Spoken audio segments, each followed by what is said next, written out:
The last couple days, I've been walking through the pillars that I believe make a man completely unshakable.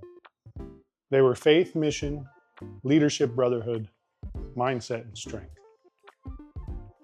And here's the truth that I've come to learn and truly believe. Without leadership, all the rest will collapse. I mean, think about it. History's greatest leaders, George Washington, he set the course for an entire nation. Lincoln, the guy who held it all together in a cabinet full of his opponents. Teddy Roosevelt, a guy who wasn't afraid to send it. And Winston Churchill, he refused to back down. Ronald Reagan inspired hope. And Jesus himself led by washing the feet of his disciples. See, those leaders didn't just point out problems. That reminds me of what Michelangelo said. We need to criticize by creating. Because leaders don't just sit back and talk. They build, they serve, and they sacrifice. And that's why Martin Luther King was right when he said, everybody can be great because anybody can serve. Come on.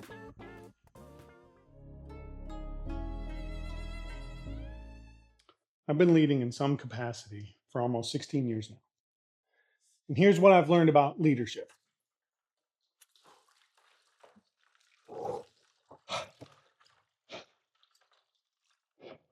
Leadership is not glorious.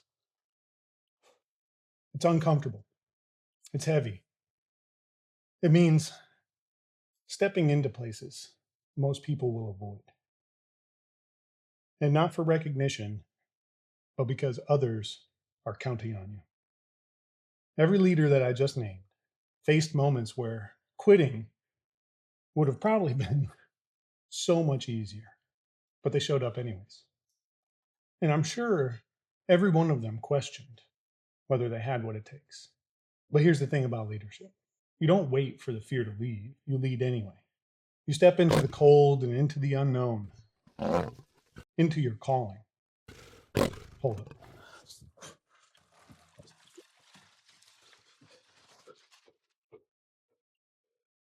Here's the truth. Leadership isn't just for presidents, coaches, or generals.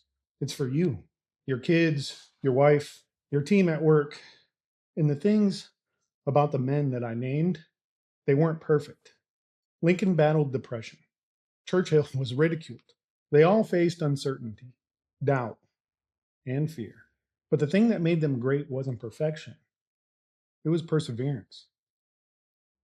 Through it all, they stepped into their calling anyways. I say all of that just to say you don't need to be perfect either. You just need to be present and willing. Proverbs chapter 27, verse 23 says, know well the condition of your flocks and give attention to your herds. That's your family. That's your people. When you lead with service first, you earn something titles will never buy. Trust and respect. So, how do you live all of this out? You start small. Serve when no one sees. Carry the load that no one else wants to carry. And show up when it would be far easier to quit. In Philippians chapter 2, verse 3, it says, do nothing from selfish ambition or conceit, but in humility, count others more significant than yourselves. That's the groundwork, the how-to for how great leaders are made. So my challenge for today, don't just talk about leadership, practice it. Do one thing that makes someone else's life a little better in any way, because Jesus himself set the standard. In Mark chapter 10, verse 45, it tells us, for the Son of Man came not to be served, but to serve, and to give his life as ransom for many. And that's why Martin Luther King Jr. said anybody can serve, because greatness isn't about the spotlight, it's about sacrifice.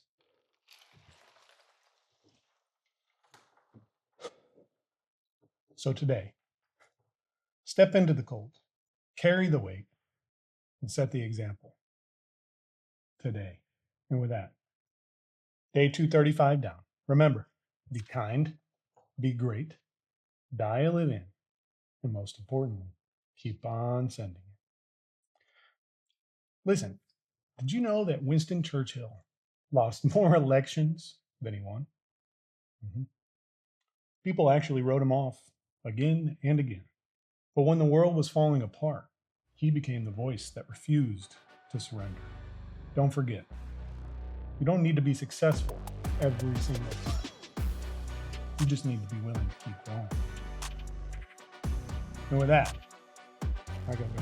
I gotta go take care of stuff, and it's cold. So until tomorrow,